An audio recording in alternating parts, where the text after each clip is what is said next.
Thank you all for being here. My name is Angelia Trinidad. I'm the CEO and founder of Passion Planner. And today I'm going to be sharing with you some tips that have helped me in my goal setting process.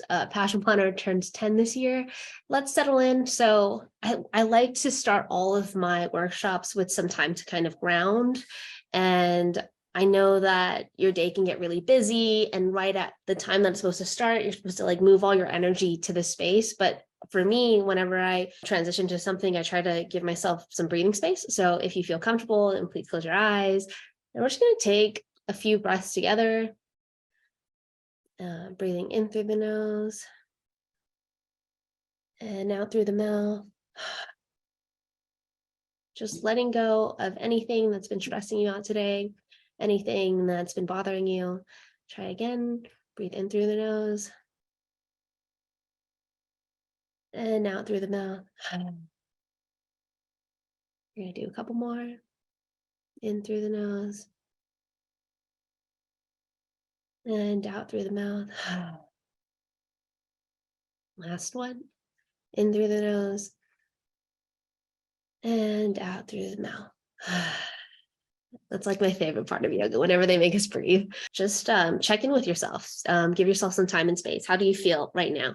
If you can just share in the chat, how did that make you feel, or how do you feel in general? I think it's important to just kind of share how people are feeling.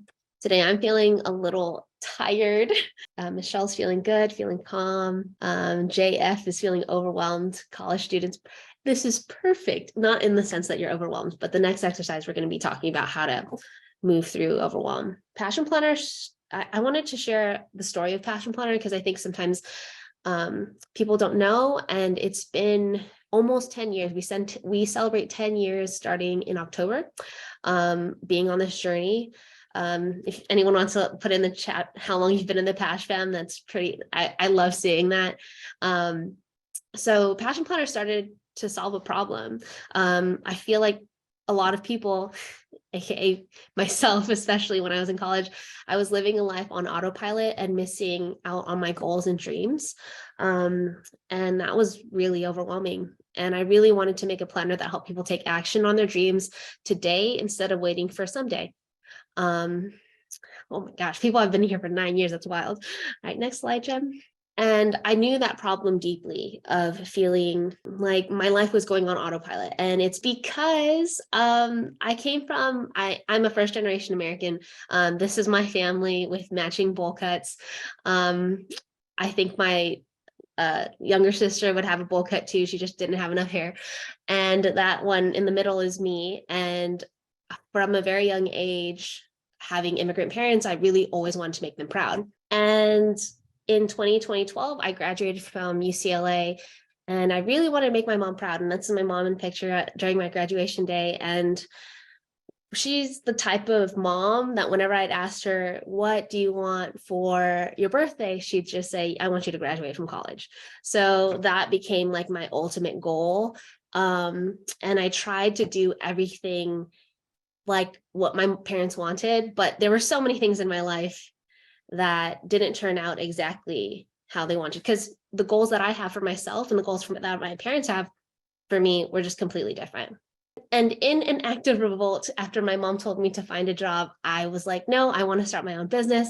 And I started a baking business. And then I realized that I hated baking after a week. And I had launched the Instagram, I had made the website, I had bought supplies. I literally had like $6 in my bank account left.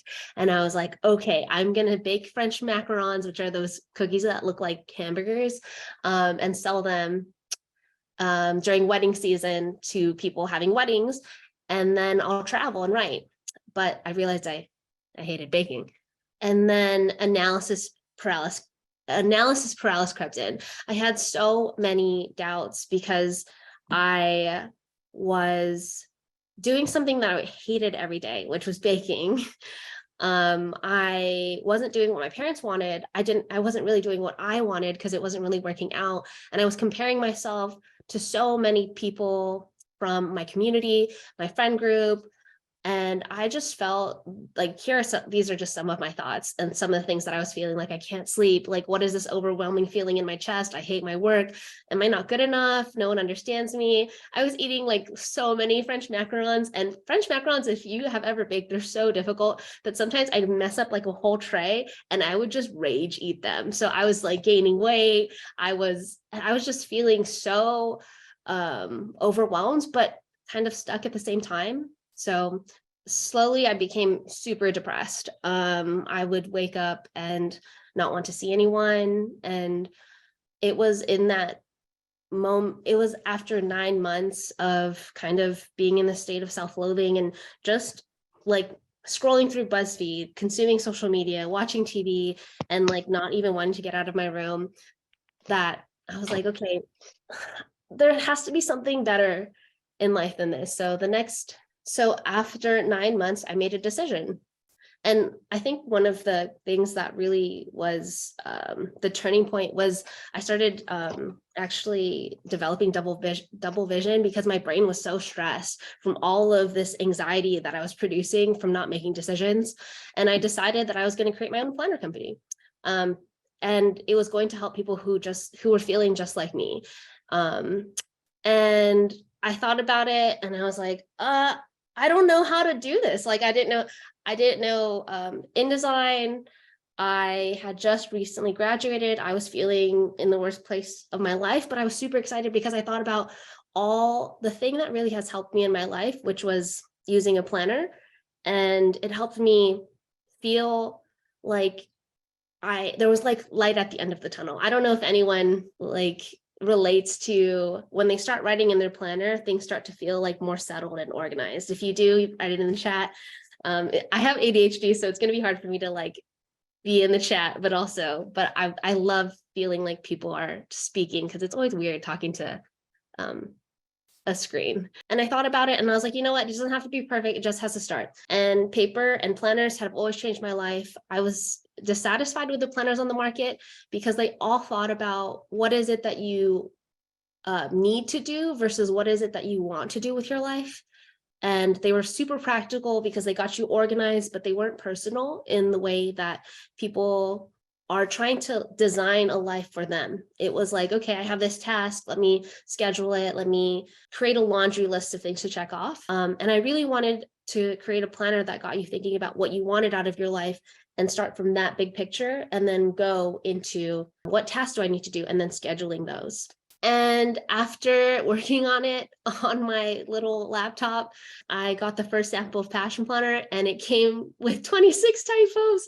When you have ADHD and dyslexia and you're trying to do this on your own on Photoshop, I didn't know you're supposed to use InDesign. I don't even know how to use InDesign still. I did the best that I could. I did some pages. I did the reflection pages on Word. And it came with 26 typos, but I loved it anyway. And this is me unboxing the first one in literally my room that I grew up in. And I was so stoked. And pretty much I designed it in Photoshop and Word. So it really doesn't have to be perfect, just has to start. I designed it and then I would print it on printer paper, staple it in a manila folder. And this is still the same way that I tell people, if you want to use Passion Planner, but you can't afford it, print it out, put it in a manila folder, print out a month, put it in a manila folder, staple it, use that for the rest of your life, never pay anything at Passion Planner. It's okay. We're going to be okay. Just use it to get your mind organized. And if you do that and it helps you move your life forward, that's a win. That's a win's a win for me. So we launched our first Kickstarter and we raised $48,000 with the help of 1,000 people. And that was really exciting. I remember the first time I launched it, I was so scared that no one was going to back it. And I remember the random man from Texas, I think his name is David, this random man from Texas backed it within 5 minutes. And I was like, people might like this thing. And after a month, we raised $48,000 from my parents' garage, which is really cool. And then this was my first office. It was literally half of my parents' garage because I don't know about you, but my immigrant parents like to keep everything. So I only could rent half of it. And then I launched my second Kickstarter and I was like so burnt out because I had put so much time and effort into making the video, making the Kickstarter page. And then I was like, I'm going to take a break. I'm going to go camping in the mountains in NorCal. And I did. And on my way to the mountains, my life completely changed. my only employee, well, actually one of my two employees, Chelsea, called me and she said, Angel, we made $100,000 today. And I said, what are you talking about?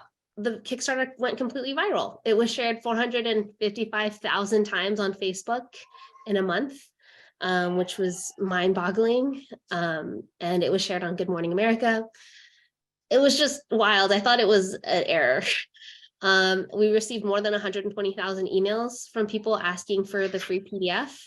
Mind blowing. I couldn't even fathom the concept of 120,000 people. Google actually closed our email because they thought, because we put an autoresponder and they thought we were spamming people. So yeah, that happened. And we lost a lot of emails, but that's okay. We worked really hard. This is my parents' kitchen. We were on computers, taking naps on the floor. It was not, I don't wish for anyone to have to go through a viral, a viral growth. Because at this time I was 24. And I'm like, what is happening? We have 120,000 emails to respond to. And we worked really long hours. That was a week that I worked 80 hours. And again, I would never want to go back to this again. Next slide. We worked really long hours. And then at the end of that Kickstarter, we raised $658,000 with the help of 23,000 people. And I know some of those people are in this event today. So I'm really, really grateful for people who have stuck around with us. We got our own warehouse. I had no idea how to rent real estate. I asked one of my friends who was a real estate agent for houses. I was like, do you know how to get a warehouse? I think we need one. I don't know if we could do this in my parents' garage. And he said, yeah. And I said, cool. And then within a week, we got our own warehouse and we realized, oh, wow, all of the bands out of all the planners are coming out. All of the corners of the planners are coming apart. So we had to glue every single one of them and check every single corner of the back and the front of each planner. And this is not a time that I miss, but I think fondly of it because we definitely had to learn a lot really quickly.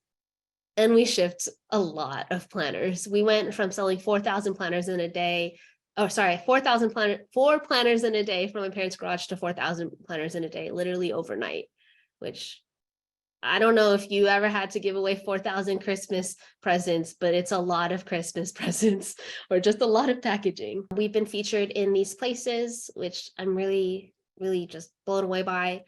And more importantly, we've helped more than 1 million people prioritize and reach their dreams, including a lot of people in this room. So if you have one goal that you've used to reach with Passion Planner, please share the goal in the chat if you feel called. We've given back to our community. We've given 600,000 Passion Planners away and have donated $650,000 to nonprofits and schools all around the world. We've given back to our team. We do these things called Passion Weeks, which is one paid week and a $1,000 to $3,000 stipend annually to pursue any passion they choose. Everyone, full-time people have a 401k. We give full health, vision, and dental benefits. We do paid rest and mental health days. We have flexible work schedules. And our goal this year is to, by next year, have a 4-day work week. And Jem can attest that this is true. And this is just the beginning of our story. It doesn't, I mean, not the beginning, it's been 10 years, but it's just a reminder that it doesn't have to be perfect. It just has to start. And it honestly wasn't perfect.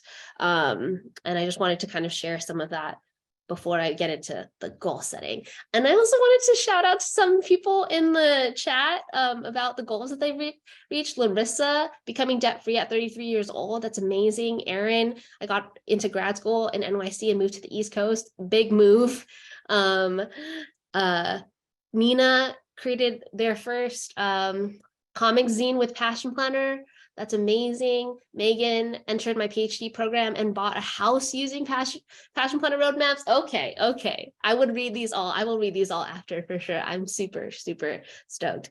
All right, next slide. Okay. So, and things are still challenging, but it's a challenge I'm willing to meet every day. And I think it's a challenge the team is willing to meet. And here are some tools that I used to navigate my life and reach my goals, and things that I wish that I learned sooner that I think could be helpful. So the first activity that we're going to do is called a brain vent. And what you're going to need is a piece of paper and a pen. I know that some people said that they felt overwhelmed. So this activity hopefully will help you move through those feelings of overwhelm. So a brain vent is just something that I made up. It is the act of dumping your thoughts on paper in a mind map to get your brain from all of this stuff swirling around onto something physical. Next. Wow, there's a lot of PhD people in here. I feel like everyone's super smart. All right. Have you ever felt so overwhelmed with things that you conversely you feel like you can't do anything? Type it in the chat. Yes, if you have. Yes, all the time. Absolutely. Yes, for sure. Cool. I mean, not cool, but hopefully this is something that will be helpful to navigate that. Yes, frozen state. Okay, so the first step is on your piece of paper, you're gonna write in the middle, brain vent, what's on my mind, and put it in a rectangle. All the effing time. Everyone's so honest, I love it. I wish that we could be together in person. Overwhelmed into paralysis, I always say analysis paralysis. All right, so the next step after that is we are going to take some time. Go ahead. To write down anything that's swirling around in your head. So this is actually mine. I thought that people were going to get vulnerable, so I decided to get vulnerable as well, to write things that are swirling around in my mind, and you write them connected to a line. I'm going to give you all about, I'd say like 3 minutes to go ahead and do that. Write it down on a piece of paper. Anything. Also, don't judge yourself.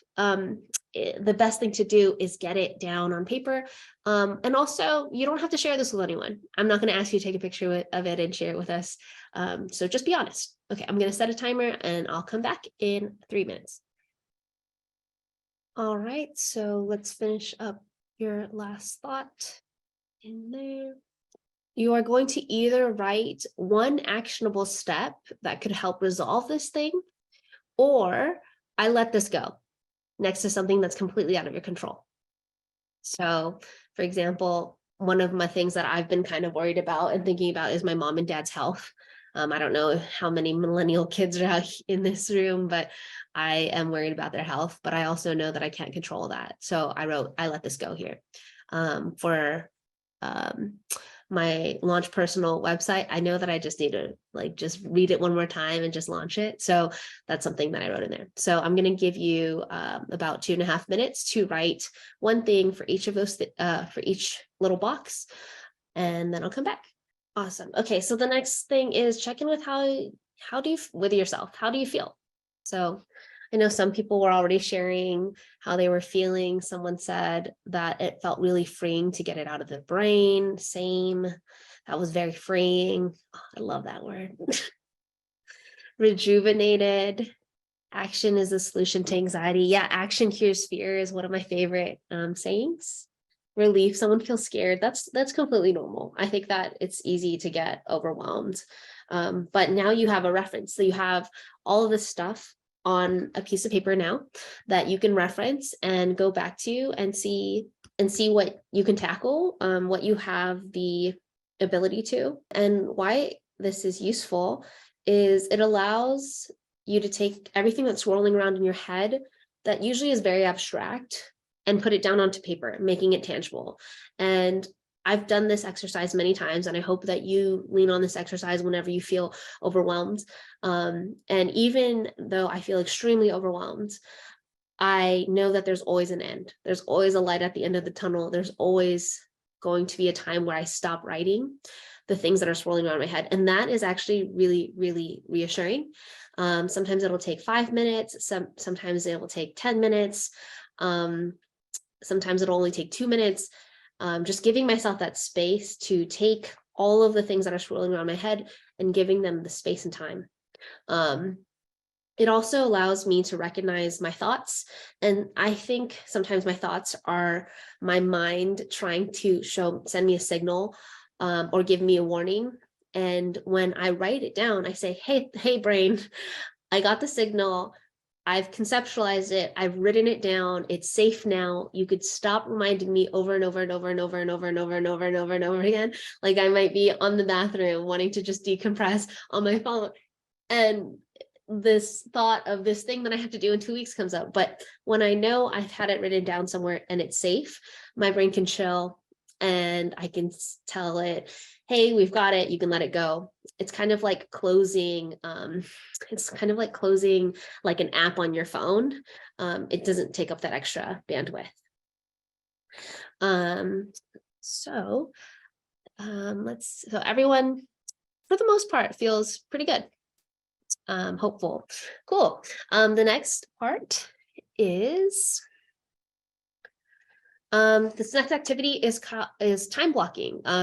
Has anyone raise your hand? I wish we could do raise your hand, but just write in the chat box if you've heard about time blocking before or if it's new. Yes, Jackie's heard about it. Use this. Yes, cool. So some people yes, some people no. That's okay. We'll get into it. So time blocking for me is making space. And why it's important is I want to make space for my goals while not forgetting the rest of your life.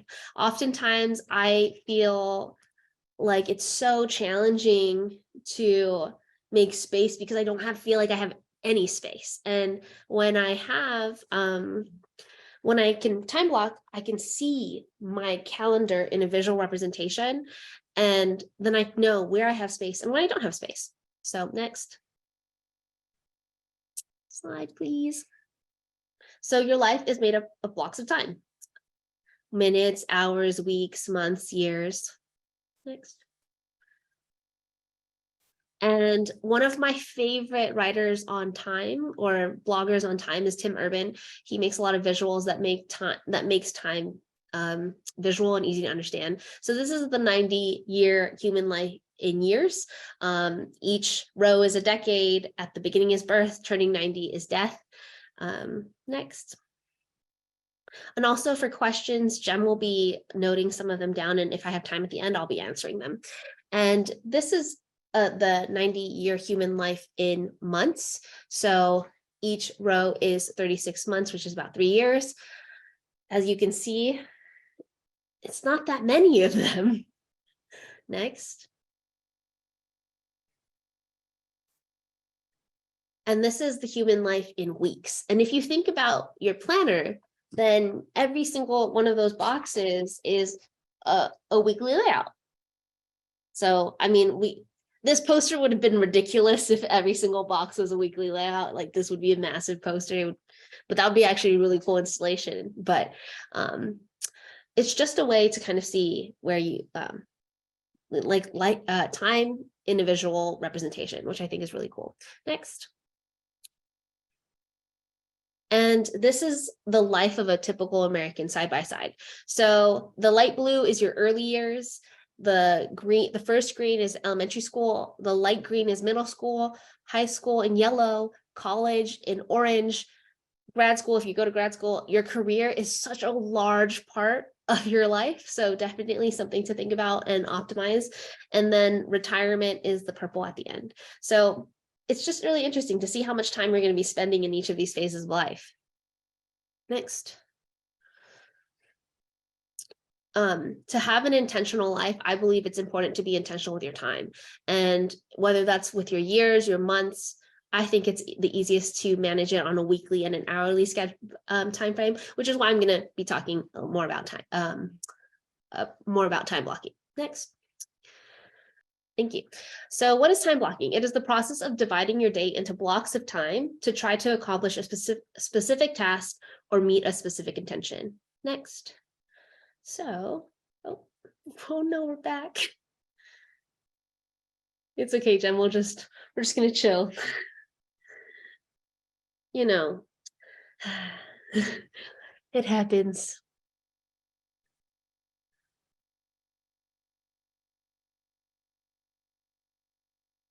All right, next. Okay. How time blocking can help you get the most out of your time. So you can go 2 slides forward. All right, so the benefits of time blocking: it allows you to budget your time, it prevents task shifting so you can do deeper work, it creates a time-sensitive to-do list that you can reference when you get distracted, and it makes space for your priorities. Next. And how does it work? Well, a big goal is super scary. people are like, oh, I want to buy a house. And it's just, it feels so big that it feels so far in the distance. But if you break that goal into smaller steps, so next slide, then it gets a little less scary. Next. And then you can move these tasks one by one into your agenda. Next. So this is my illustration of a time block living in your weekly agenda. Next. So here is an image from Todoist.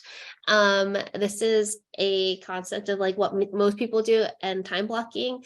Can you spot the difference? If people want to add to the chat what they see different between the two.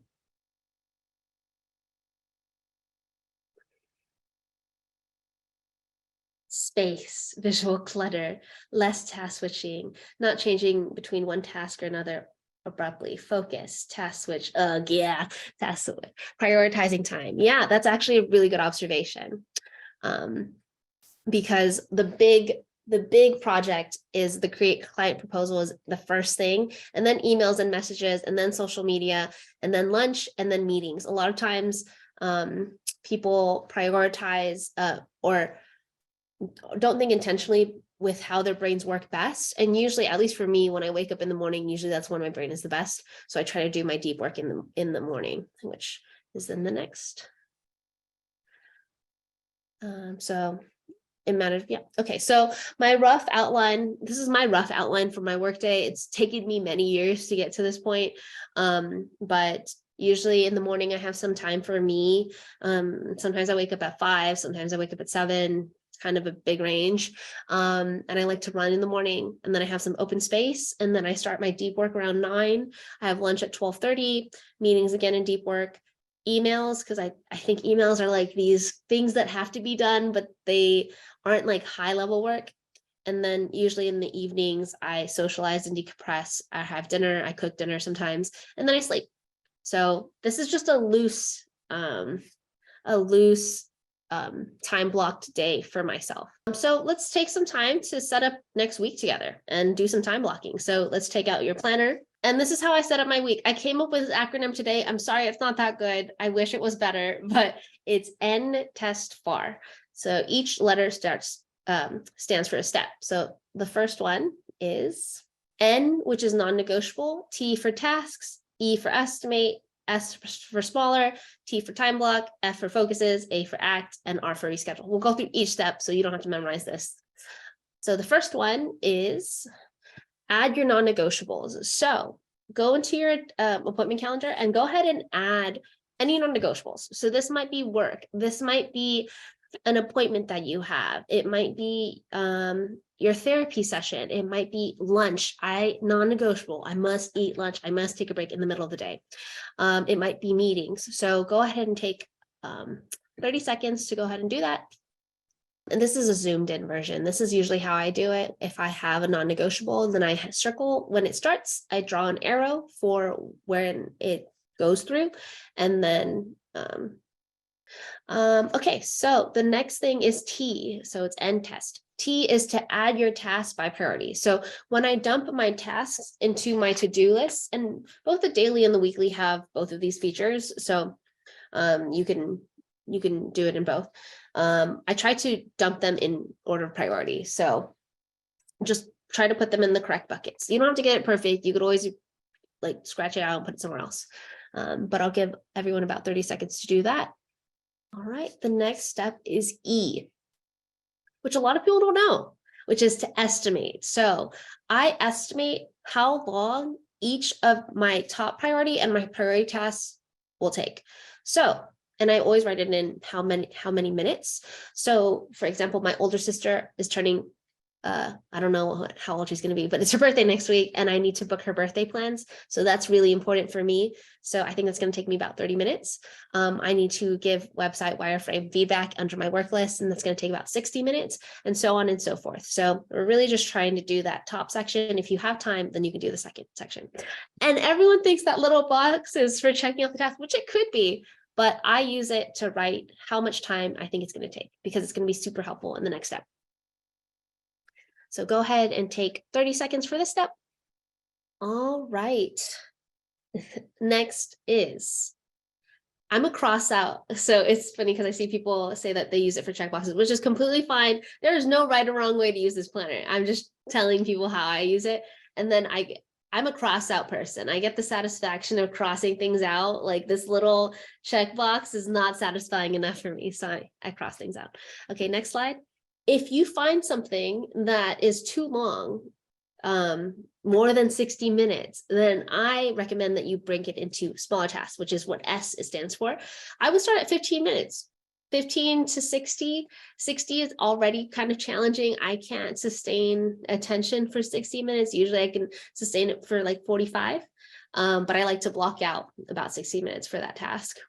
So for example, in this one, I know that I'm going to be writing that content bank for an hour, maybe more. So I broke it down into a 30-minute increment. I've broken it down to 2 30-minute increments. So you can number them number 1, number 2, just to make it less scary, less intimidating. T. Now we get into the meat of it, which is time blocking. And I estimated more minutes than I have. That happens as well. Then I say strategize, prioritize. Okay, so the next thing is to move these tasks and time block them into your appointment calendar. So for my wireframe feedback, I wrote a little arrow. I'm using my erasable pen, so I got to erase that after, but I usually don't write those arrows in. It was just to explain it to you all. So for example, wireframe feedback, I know it's going to take 60 minutes, so I wrote it into two rows, which is 60 minutes total. Usually I write an arrow, and then the other 2 I also scheduled. So it's pretty straightforward. Writing it in and blocking off that time for that. And also, sorry, you don't have to time block every single thing. Usually it's just the high priority and the priority, if you can get to it. The tasks, I always think of them as extra credit. There are things that if I can do them, amazing. If I can't, then no pressure. Like if you focus on the highest priority things and you get those things done first, your life will start gaining momentum. The next thing is F, which is focuses. So I like to take some time to define the focus for each week and each day. And the focus is what is the one thing that would make that week or day a win. So if on Monday, the only thing that I did was my LD meeting, which is my Lynn meeting, then that would feel like a win. On Tuesday, if I just did the wireframe, then that would feel like a win. And everything else, then I consider it extra credit, because we got to have wins somewhere. We can't just keep thinking that we're going to get it all done, because we're not. A is to act. Okay, so we're just going to pretend that it's next week and we get to this layout that we just now filled in. Now we're going to use our appointment calendar as a time-sensitive to-do list as we act, because a lot of times people wake up and they react to the day. Something happens, they respond to it. This thing is pulling their attention, they respond to it, but not you. At least as best as you can, you already have a plan. So I saw that someone had a question about deep work. Deep work for me is the work that's going to move to make the most progress on a project. So it might be writing for me, because I like to write a lot. I write a lot of copy for social media. I'm also working on my book, which I haven't really told very many people. But now I've told people. Ta-da! Which to me, it's writing. And I can't just turn on my brain and be like, I'm going to write for 15 minutes. No, I need like 30. I need at least I need to give myself space. I need to give myself and my spirit space to play. So I need to block off at least an hour, because sometimes it takes me like 30 minutes to even get in the mood. And then I'm like 20 minutes into writing and then I get distracted. You know how it goes. But yeah, so it's going to be a time sensitive to-do list right here. And if you feel like you're caught off guard or like you don't know what to do, just look at the time. What are you supposed to do during that time? And try to tap back into it. Next. Spirit needs space to play. That's from Jem. And the last step is R, which is reschedule, because this is inevitable. You're going to miss an appointment. Something's going to happen. Your dog's going to run away and you're going to have to find him. That's what happened to me. And you just didn't get it done, and that's okay. Just reschedule it to another time. So that's indicated here. Maybe I didn't have time for writing number 2, then I'll reschedule it, and then that's okay. I'm creating the intention. I'm creating the space for me to show up for that thing. I don't take anything super seriously on my to-do list until it's blocked into my schedule, because now I'm saying, hey, we're hanging out, me and you, writing number 2, we're hanging out at 2 p.m. on Thursday. That is our appointment to hang out. A lot of times, I don't know if any of you all like have a friend where you're like, we should totally hang out, we should totally eat together, and you're like, yeah, we should, and then you do that for like 4 years and you never hang out. It's because we haven't set a time or a place or an intention, and this is what people do with their goals and their dreams, and this is what I hope after this workshop you stop doing, and you start carving out that time for you and your goals, because you'll get there. It's just a matter of time. Next. Ooh. Okay, and the last piece of this workshop is a perspective shift. Just one perspective shift, actually, that has really changed my goal, my mind, and has allowed me to give myself more grace in the practice of goal setting. Next, and that is, drum roll. Oh, okay, yes. When you're changing your life and making new goals, treat yourself like a baby learning how to walk. And when I say that, what do I mean? Next slide. So when a baby is learning how to walk, we must understand that their first step is not the first step. And when I say their first step is not the first step, it means that they've had to learn so many things to actually get to that first step. Next slide. So first they need to learn how to lift their heads. I've never had a baby. These are my guesses. But lift their heads, roll over, balance. They have to do all these little things. And we don't say every time they lift their head, they're like, oh, they're not walking yet. It's like, we don't do that. We don't critique a baby because we know they're new. They're still really learning. Next. Be patient with yourself, because there are so many things that are happening in the background as you chart a new path for your life. You might be unlearning an old identity. You might be examining like this doubt, this agreement that you have in your head that you're not the smartest person. You might be examining the agreement that you're not athletic, but you're like, actually, maybe I am. Maybe I am athletic. Maybe I can do this. And you're undoing so many agreements, and you're undoing so many. One of my favorite books is The 4 Agreements. And Don Miguel Ruiz talks about how we have a lot of agreements that hold us back, and you can make new ones to push you forward. And that is a lot of unlearning and relearning. Next. And also, when the baby takes its first step, what do people do? They cheer. They're so excited. They're like, yeah, baby, like they record it. It's like such a prideful moment. And you would never see a parent being like, well, that was one good step. Where's my second? Where's my third? They would never do that. They would never shame the baby for making this little progress. And I think that sometimes that's what we do. We say, oh, I ran that mile. I should have done 3. Or I did that thing. Oh, I should have done all of my to-dos. And that, from that place, is not a strong place to build self-confidence. Like if a baby heard that, I don't think a baby would be motivated. I mean, the baby doesn't conceptualize, but they could feel the energy. I don't think the baby would feel motivated to keep trying. And I think we need to be kinder to ourselves and examine our self-talk, to check in with, what am I saying to myself as I'm making progress? Am I comparing myself to someone that's an Olympic sprinter and I'm just a baby learning how to take my first steps?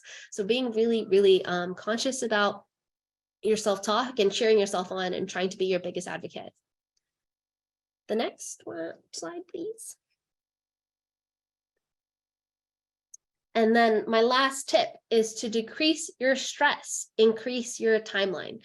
Meaning that if someone was like, hey, by month 18 of I don't know, I'm sorry, I don't know very much about babies, but let's say month 18 they have to be walking, and it's month 19 and you're so stressed out, like just give it some time. For example, for me, a kind of like walking metaphor is I actually sprained my ankle last week playing volleyball, and I've been trying to run more. I even hired a running coach, which was very scary because he was like, do you have any goals? And I was like, I just want to run more, I want to be outside. And I was in such a good high place, and I sprained my ankle. And there are just so many things outside of my control. Like I can't force myself to heal faster. I can only do so much. And I think that as long as I give myself the grace to accept that some things I cannot, I gets biblical. Like there's that saying, I forgot, but essentially like know the difference between what you can control and what is outside of your control. And if you feel overwhelmed, then do the first exercise that we did. Try to increase the timeline, increase the amount of time you're giving yourself so that you can increase the grace that you're giving yourself, because in that space, you're able to explore, you're able to discover, you're able to come up and reflect on things. And even procrastinate and take time and make mistakes. And also just recognize that you're not going to get it done and perfect the first time. The motto that I have and the motto that I say all the time is it doesn't have to be perfect. It just has to start. And I'm very, very proud of everyone being here, for starting, for putting the time and effort into reaching their goals. And I really hope this was a helpful workshop. And I have time for a couple questions. Thank you all so much. That was very nice. So thank you. Jem, do you have any questions that, if you want, you could just come on the mic and ask? Yeah, we had one question in the chat that asked, do you have suggestions for time blocking with changing schedules? Yes. Okay. So time blocking with changing schedules. That's why I was like, we need erasable pens, because like the best laid plans or something, like, plans are going to change. Plans are going to change. Stuff is going to happen. You're going to get tired. If I get to a point and it's 4 o'clock and I'm tired, my brain is zapped for the day, I will just reschedule stuff for when I have fresh time and brain space. So don't pressure yourself to do so much. Sometimes it's just taking one step today and congratulating yourself. And if you feel overwhelmed, sometimes it's not about working harder, it's about working smarter. So taking a step back, asking yourself, is there one step that if I do this step, it will positively and more easily affect the other steps that I have to do? A lot of times people are super stressed out because of money. And that's really a really big challenge, because it affects it affects your brain and it affects your body. And I'm like, okay, well, what are ways that you can make more money? Okay, maybe it's increasing your skill set. Maybe it's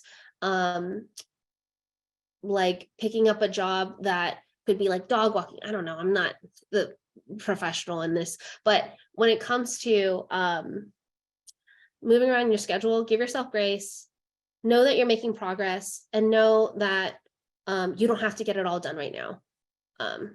Give yourself space to breathe, because sometimes over pushing there's diminishing returns. The output starts to decrease, and it's honestly better for you to just take a break. Nope, there were no other questions. Lots of praise. Oh, thanks. This was really helpful. Yeah, okay. I have one question in the chat. How to still put in action on your non-negotiable tasks if you find yourself neglecting something?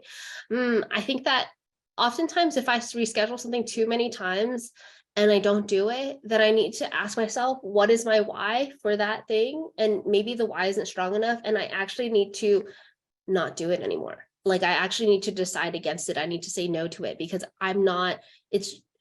it's not adding to my life, and it's not adding to, like, I need to pivot. And sometimes very friends like pivot. And sometimes that takes sacrifice. So I think that there's a time where If it's getting too challenging, then it might be a time for you to reevaluate if it's something that you want to keep doing, or maybe something that you pivot away from. Awesome. Thank you all so much. I want to be very conscious of your time. I appreciate you all being here, and I hope to see you next quarter on the next one. Thank you.